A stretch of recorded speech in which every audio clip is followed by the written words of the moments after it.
ବଙ୍ଗୋପସାଗରରେ ସୃଷ୍ଟି ହୋଇଥିବା ଲଘୁଚାପ ଅବପାତର ପରିଣତ ହୋଇଛି।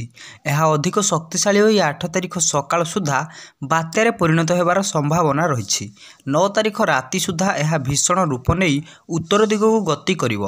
9 ତାରିଖ ମଧ୍ୟରାତ୍ରିରେ ବାତ୍ୟା ରେମେଲ ସାଗର ଦ୍ୱୀପ ଓ ଖେପପୁରା ମଝିରେ ବାଂଲାଦେଶ ଏବଂ ପଶ୍ଚିମବଙ୍ଗ ସୀମା ଦେଇ ସ୍ଥଳ ଭାଗରେ ଅତିକ୍ରମ କରିବ। ବାତ୍ୟାର ସିଧାସଳଖ ପ୍ରଭାବ ଓଡ଼ିଶା ଉପରେ ନ ପଡ଼ିଲେ ହେଁ ଉତ୍ତର ଓଡ଼ିଶାର କିଛି ଜିଲ୍ଲାରେ ପ୍ରବଳରୁ ଅତି ପ୍ରବଳ ବର୍ଷା ହେବ ବୋଲି ପାଣିପାଗ କେନ୍ଦ୍ର ଆକଳନ କରିଛି। ପାଣିପାଗ କେନ୍ଦ୍ର କହିଛି ଯେ 7 ତାରିଖରେ ବାଲେଶ୍ୱର, ଭଦ୍ରକ, କେନ୍ଦ୍ରାପଡ଼ା ଜିଲ୍ଲାରେ ଗୋଟିଏରୁ ଦୁଇଟି ସ୍ଥାନରେ ପ୍ରବଳରୁ ଅତି ପ୍ରବଳ ବର୍ଷା ହେବାର ସମ୍ଭାବନା ରହିଛି। ପରବର୍ତ୍ତୀ ଖବର, ସରୁନି ଆଳୁ ଚିନ୍ତା, ସରକାର ଘାଣ୍ଟି ହେଉଛନ୍ତି, ଖାଉଟି ମଧ୍ୟ କଲବଲ ହେଉଛନ୍ତି। ମଝିରେ ବ୍ୟବସାୟୀ ନା ଲାଭ ପାଉଛନ୍ତି ନା କ୍ଷତି ସହୁଛନ୍ତି। ଆଳୁର ଏହି ଗୋଲକ ଧନ୍ଦା ଓଡ଼ିଶା ପାଇଁ ଆଣିଛି ବହୁତ ବଡ଼ ଟେନସନ୍। ଉତ୍ତରପ୍ରଦେଶରୁ ପର୍ଯ୍ୟାପ୍ତ ଆଳୁ ଆସିପାରୁନି, ପଶ୍ଚିମବଙ୍ଗ ମଧ୍ୟ ଆଳୁ ଦେଉନି। ତେଣୁ ରାଜ୍ୟରେ ପୁଣି ଥରେ ଆଳୁ ଦର ବଢ଼ିବାରେ ଲାଗିଛି। କିଲୋ 50 ଟଙ୍କା ଟପିଲାଣି। ମନ୍ତ୍ରୀ କହୁଛନ୍ତି ୟୁପିରୁ ଅଧିକରୁ ଅଧିକ ଆଳୁ ଆସିବ, କିନ୍ତୁ ୟୁପି ଆଳୁକୁ ନାକ ଟେକୁଛନ୍ତି ବ୍ୟବସାୟୀ ଓ ଗ୍ରାହକ। ତେବେ ରାଜ୍ୟରେ ପୁଣି ଥରେ ଆଳୁ ଦର ବଢ଼ିବା ଦେଖାଗଲାଣି। ବିଭିନ୍ନ ସହରରେ ଆଳୁ କିଲୋ 50 ଟଙ୍କା ଟପିଲାଣି।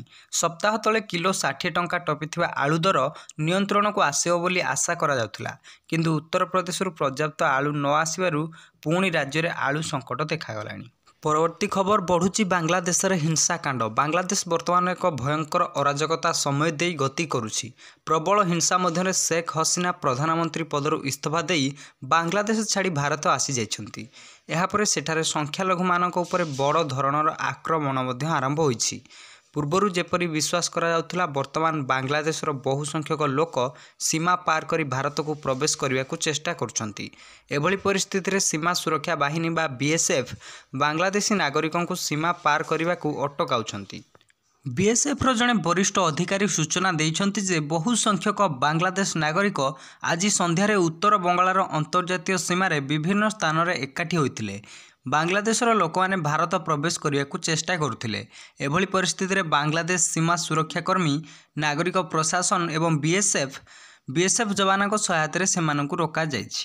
ପରବର୍ତ୍ତୀ ଖବର, ଭାରତର ଲଜ୍ଜାଜନକ ପରାସ୍ତ। ଦୀର୍ଘ 27 ବର୍ଷ ପରେ ଭାରତ ବିପକ୍ଷରେ କୌଣସି ଦ୍ୱିପାକ୍ଷିକ ସିରିଜ୍ ଜିତିବାକୁ ସକ୍ଷମ ହୋଇନଥିଲା ଶ୍ରୀଲଙ୍କା। ଆଜି ସ୍ପିନରଙ୍କ ଦମରେ ଶ୍ରୀଲଙ୍କା ଟିମ୍ ଇଣ୍ଡିଆକୁ ତୃତୀୟ ଦିନିକିଆରେ 110 ରନରେ ହରାଇ ଦେଇଛି। ଏଥିସହ ଦିନିକିଆ ସିରିଜକୁ ଘରୋଇ ଟିମ୍ 2-0ରେ ଜିତି ନେଇଛି।